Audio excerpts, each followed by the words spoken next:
myself Gayatri Vani. Today's date is 21st of July 2022 and our today's Viva topic is iterative statement.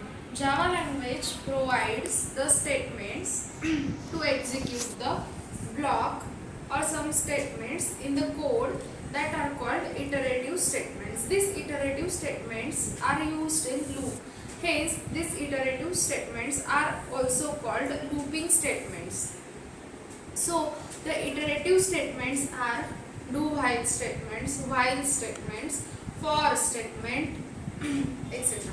Means the iterative statements are the statements which are used in the loop to execute the code. Now, first of all, we will see the do while loop. In do while loop, the iterative statements are used for the execution of the block of the code. So, means suppose in the do while loop, if we are giving the condition in front of while, and after that the control checks out the condition and then it goes to the iterative statements which are to be repeated till the condition gets true, and when the condition gets false, control get closed.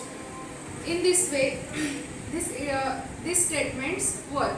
Actually, what happens? The iterative statements are the statement which are looping statement. They are repeatedly executed when the condition is true, and they are not executed when condition become false. This is for the do while loop. After that, while loop.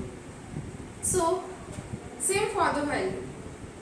In the while loop, we are giving some condition, and in the below the condition, in the block of statement, the iterative statements are given. Iterative statements, that means the looping statement or repetitive statements. These are the statements which are executed till the condition is true, and in this way, the code is executed. That means iterative statements are used to execute the code till the condition is true, but as soon as the condition becomes false, the control goes out of the loop. So these iterative statements are used in loop. That's why these iterative statements are called looping statements or repetitive statement. Our next loop is for loop. In the for loop, first we give the initialization.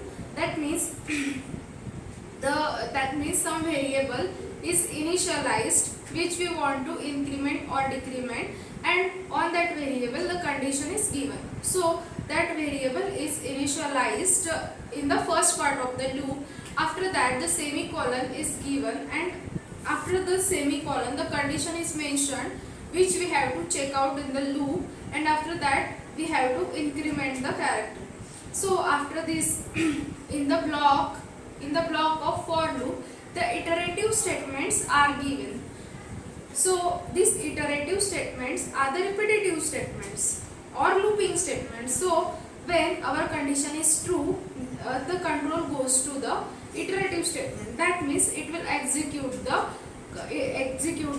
iterative statements, and when as soon as this condition becomes false, that control goes outside of the loop. Suppose I want to give you the example. Suppose we want to print the numbers from 1 to 10. So for printing the 1 to 10, that means suppose we are writing the program in the console without using the for loop. So what we will write? System.out.println and in bracket the number, and for printing the number from 1 to 10 we have to write this code 10 times, and so to avoid that 10 times, this is for the 10 times, but if you want to print the 1 lakh or 2 lakhs, so that process will be very long, and for avoiding that we are using the loops. So what is happening in this process? Actually, the statements are repeating. The statement is same, only the some part of that statement is changing. That means that statement is repeating one by one, and so to fulfill that condition we are using this loop. We are using this loop, and therefore this repeating statements we call it as a iterative statements or looping statement or repetitive statement. So these iterative statements are the very important part of the loops. Thank you.